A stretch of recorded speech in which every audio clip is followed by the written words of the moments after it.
நீங்கள் மைனாரிட்டி அரசு, உங்கள்கிட்ட இருக்கிறது 107 எம்எல்ஏ, கூட்டணி கட்சியோடு இன்றைக்கி 118 இருக்குது, 118 119 இருக்குதுன்னு வச்சுக்கோங்க.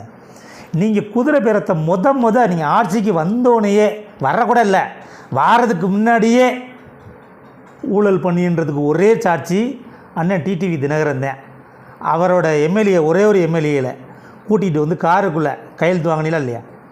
அவர் போய் தினகரன்ட்ட போய் என்ன சொன்னார், நான் அது போடலை, அது வந்து என்னோடய வீடியோ இல்லை, நான் இல்லை அப்படின்னாரு. நீங்கள் உடனே இந்த வீடியோவை நீங்கள் தான் வெளியிட்டதுமே.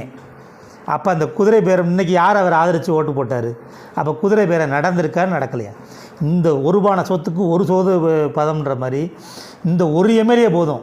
அண்ணன் டிடிவி தினகரன்ட்ட ஜெயிச்சாங்களே அமமுகவில், பிஜேபி அதிமுக கூட்டணியில். நாங்கள் வந்து திமுக கூட்டணியில் தான் வாங்குகிறோம் எம்எல்ஏவில், அவங்களத்தான் கூட்டணியில் வச்சுருக்கோம், மதசார்பற்ற கூட்டணியில் தான் கொண்டு வந்திருக்க முடியல. அப்போ நீங்கள் அவங்கெல்லாம் வாரதுக்கு முன்னாடியே ஒரு எம்எல்ஏ வந்தாங்களா இல்லையா? இது வந்து குதிரை பேரமா இல்லையா? இதை ஆளுநர் ஆட்சியை கலைக்கணும்னு நினச்சா இந்த ஒன்றை வச்சே கலைக்க முடியும்.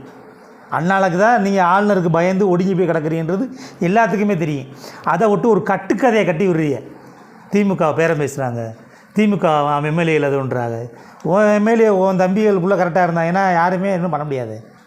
இப்போ திமுக எம்எல்ஏலாம் அவங்க தானே இருக்காங்க, நீங்கள் தானே பாதுகாப்பு, உங்க கூட தானே இருக்காங்க. நீங்கள் கூப்பிட்டு சொல்லி யாரும் கூப்பிட்டா போகாதேன்னு சொல்லிட்டு முடிஞ்சு போச்சு, எவ்வளோதானே. திமுக என்ன இன்றைக்கி 90 100 இருக்கா 10 20 இதுன்றதுக்கு? நீங்கள் குதிரை பேரத்தை பண்ணியிருக்கீங்க. இது நினச்ச இன்றைக்கி இருக்க ஒன்றிய அரசு நினச்சா, ஆளுநர் நினச்சா அந்த ஒரு இதை வச்சே கலைச்சி விட்டுறலாம். மற்றதெல்லாம் அப்புறம். நீங்கள் அதிமுக எம்எல்ஏலாம் விலைக்கு வாங்கி குதிரை பேர போய் சேர்த்தது கொண்டதெல்லாம் அது அப்புறம். இது முழுக்க ஆதாரத்தோடு இருக்குது. ஏன்னா அன்றைக்கி இரவு எத்தனை ட்ரிப்பு போய் 2 தடவை போய் அண்ணன் தினகரன் போய் சந்தித்தார் ஆளுநரை. எம்எல்ஏ காணாமல் சொல்லி போய் புகார் கொடுத்தாரு.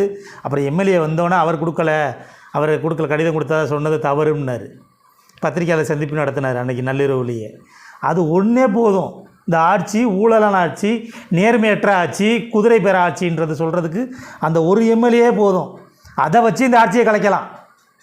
அதனால தான் நீங்கள் ஆளுநர் என்ன சொன்னாலும் கேட்குறீங்க. இதை தெரியாமல் நீங்கள் சும்மா ஒரு பொருளையை கிளப்பி விட்டு திமுக எங்கள் எம்எல்ஏ வாங்க பார்க்குறாங்க, இது பண்ணுறாரு அதை பண்ணுறாரு அப்படின்னு சொல்கிறது மக்களே காரித்து போவாங்க. நீ நேர்மையான ஆளுகள். அது உங்கள்கிட்ட 118 இருந்துச்சா?